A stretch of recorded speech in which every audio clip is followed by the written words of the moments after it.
Absimilai malaktiga don kibaru kenega. Bi kibara mambulu gada kuloga origa fo Japoni ale koni malo toni ba woro koni di malima. Aiwa kibara msela mawya ila naga fanye ko ni bara nun bela jele kera kunu utu kalo kleta ani kono ton kono nala. Mi yere opamu ni ale yere jekuli mi sigile me baloko okun kono nala malila. Ko ni koingo ni bela jele ndira ulema. Wa ma ila naga fo ko ni nyana jeng koni kera mami koni nyana noye ministry ni ale sigile me baloko koni okun kuna. Ale fana kumeni kenega. Aiwa okun kono la mi yere Japono ka la sigide me anga jamana kono. Ale koni bora ka da kunya damandon koni fo. Ka ira ka fo ko ni demen koni te ka fo ko malimna asara uluye dona nata ko jem koni be malini Japon konche ko kabni wakati ja ko ni demenu kera okumne konala ko wa ko ni ata kala je ko kabni wakati ja ko mali chama chama fa ko gelea koni be no ko mi da ye lagana balya no ale koni chale be no ani mali koron fa fa kon fa aiwa o temene ga bo fa ya ila ga fo fa na mi re ye mali chama chama fa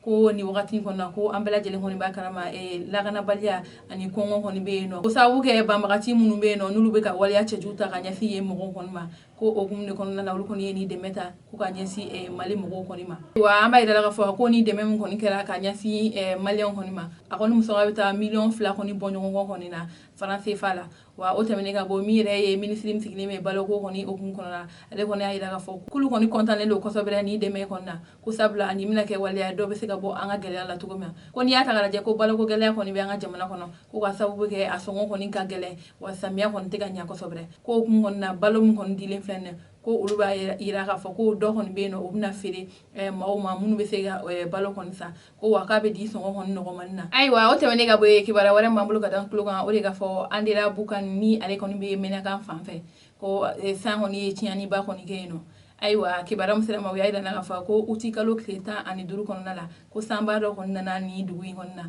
ni ale rai adera bukani ana laminu konna ko sango nchala e yoro konna fo tiani ba kon do o mo kon kun wa ma ida la fa o tiani nunna ko so chama kon be no ko kon bina wa ka aso nun kon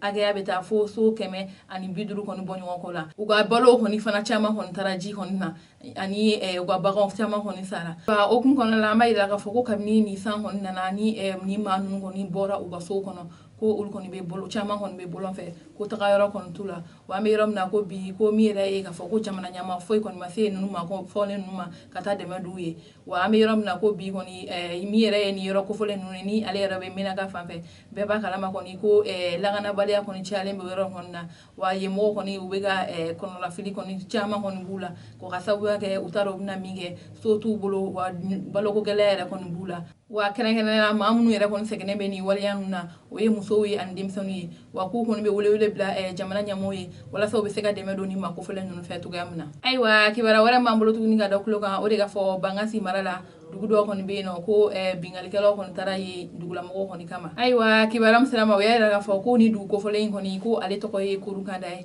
ko uti kalo kleta ani shegin kono nala ko bamagati do kon taraka ata bingal wala do ta kanya fi en dugula mo ko ma o kum kon na tumam na ni ma ko fole nunu kon sela ko ubuga wala ya juka mi rega fo anga finitigi mum ben yoro ko fole nunu ulu kon tara wala sa kan ima jugu nunu genga boni dugu ko fole kon na aiwa o wala nunu kon kele ay dala ga fo ko ma kon ni ma to ni ko nuna ko ga sabu ke anga finitigu kon ni bora ko baram kon ke wala sa kan ni bingal kala nunu genga boni dugu kon na aiwa kibara laba mambulo ga dokulo ka o de ga fo nyama to ba munu be ba mako ni alere mali fabai ko fura kon mina soro o nyamato nun kon talila aiwa kibaram selama wiya ida fa ozuni ni alere chagede mi sigile me bamako ko ni jeya kon okun kono nala ulu kon ya ida ka fo ministry mi sigile me dugulu ko kon kuna amiyo ginde ko ulu kon bina bara bala jelenge wala sa janini kalo yin kon yi salice ni nyamato nun bebe sigata ka bobo mako to mi aiwa amba ida ka fo ko ni nyamato yin belebele ba flambe bumako abe bumako kin flale konna ni lafiya bugu ale yara ni midna kora wa amba ida ka fo ni nyamato nun kon yi kololo chama konna se ma chama kon ma usigi dawla ko ka sa uge kasa kon chama kon bula ani ube bana chama kon nache o kumne kon na la ozoni nulu kon be uga baro kon